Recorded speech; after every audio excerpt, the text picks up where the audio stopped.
ভাইরে ভাই, অন্যান্য দেশের সাবেক প্লেয়াররা অবসর নেওয়ার পর দেশের ক্রীড়াঙ্গনে কাজ করে, প্লেয়ার তৈরি করে বোর্ডের বাইরে থেকে। আর আমাদের দেশের সাবেক প্লেয়ারগুলা অবসর নেওয়ার পরে পডকাস্টে এসে বকবক করে আর মানুষের গালি খায়। আগে তো শুধু আলু ইকবাল সংবাদ সম্মেলন করত আর কান্না করতে করতে দেশবাসীকে বলতো আমাকে ভুলে যাইয়েন না। তারপর সংবাদ সম্মেলনে আর হচ্ছিল না, নিজের পেজে লাইভ করেও কাজ হচ্ছিল না, তাই এখন আজাইরা প্যাচাল নামক পডকাস্টে যাচ্ছেন বকবক করতে। আর তার সাথে যুক্ত হয়েছে দুই ভাইরা ভাই, তারাও এখন পডকাস্টে গিয়ে বকবক করছেন। পূর্বে তাদের সাথে কি হয়েছে, তাদেরকে ম্যাচ থেকে কেন বাদ দিয়েছে, সেই সব নিয়ে আলোচনা করছে, কেন পেইন কিলার নিয়ে খেলছে তা জানাচ্ছে। কিন্তু 2 বলে 2 নিতে পারার ব্যর্থতা নিয়ে তারা কোনো কথা বলছে না। তাদের দুই ভাইরা ভাই মিলে যে কয়টা ফাইনাল হারিয়েছে, দায়িত্ব নিয়ে খেলা ফিনিশ করতে পারে নাই, সেই ব্যর্থতা নিয়ে কথা বলছে না, অথচ বলছে সমালোচনা করতে পারেন। তখনও মানুষ সমালোচনা করত, কিন্তু এখন মানুষ যেটা করে সেটা অপমানের কাতারে চলে যায়। দেখেন ভাই, আগে মানুষ 2 বলে 2 নিতে না পারলে আপনাদের কিছু বলতো না,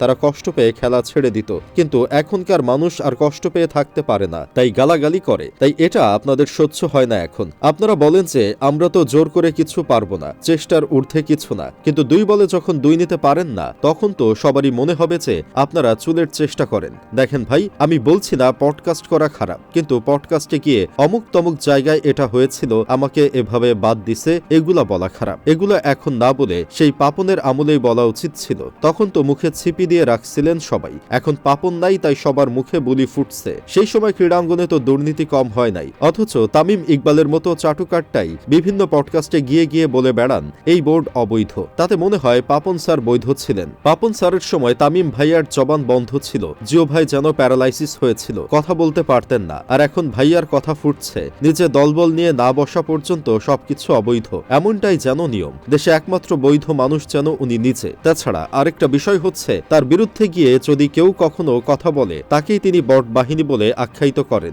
সম্প্রতি এক পডকাস্টে তিনি কমেন্ট বা পোস্টকারীদের নিয়ে এমন মন্তব্যই করেছেন। শোনেন চাটুকার ইকবাল ভাই, এভাবে যদি সবাইকেই বট বাহিনী বলতে থাকেন, তাহলে একদিন দেখবেন আপনি আর আপনার সাথে পডকাস্ট করা বন্ধু তাইজুল ছাড়া সবাই বট বাহিনী হয়ে গেছে। সামি স্ক্যানারের পডকাস্টে তাকে জিজ্ঞাসা করা হয় সবচেয়ে আন্ডার রেটেড প্লেয়ারকে। আমাদের আলু ইকবাল খান সরাসরি বলে ফেলেন যে তাইজুল ইসলাম, অথচ এই আন্ডার রেটেড প্লেয়ারকে তিনি পুরো বিপিএল টুর্নামেন্টে বেঞ্চে বসিয়ে রাখেন। আসলে যে তাকে তেল মারে তার নামই তো মুখে নিতে হবে, তাই না? ওদিকে আমাদের দেশের ডিপেন্ডেবলও তেল মারা শুরু করছেন। তিনি পডকাস্টে গিয়ে বলছেন তামিম ইকবালও নাকি যুবদলে থাকতে সূর্যবংশীর মতো ছক্কা মারতেন, অথচ তামিম যুবদলে থাকতে ওডিআইতে ছক্কা মারছে 10টা, আর সূর্যবংশী ছক্কা মারছে 110টা। আসলে তেল মারতে গিয়ে এরা অন্ধ হয়ে গেছে। অন্য দেশের প্লেয়াররা বোর্ডের বাইরে থেকে ক্রিকেটের জন্য কাজ করে, আর এদের বোর্ডে না বসলে কাজই করতে পারে না। বোর্ডই যেন এদের আসল মধু। তবে আমি একটা জিনিস বুঝি না, আগস্টের পর থেকে তামিমের নামে যেই রিউমার্স ছড়িয়ে গেছে, তিনি গণভবনে গিয়েছিলেন, সেই বিষয়ে কেন পডকাস্টে তাকে প্রশ্ন করে না? নাকি প্রশ্ন করলেও দলের প্রভাব খাটিয়ে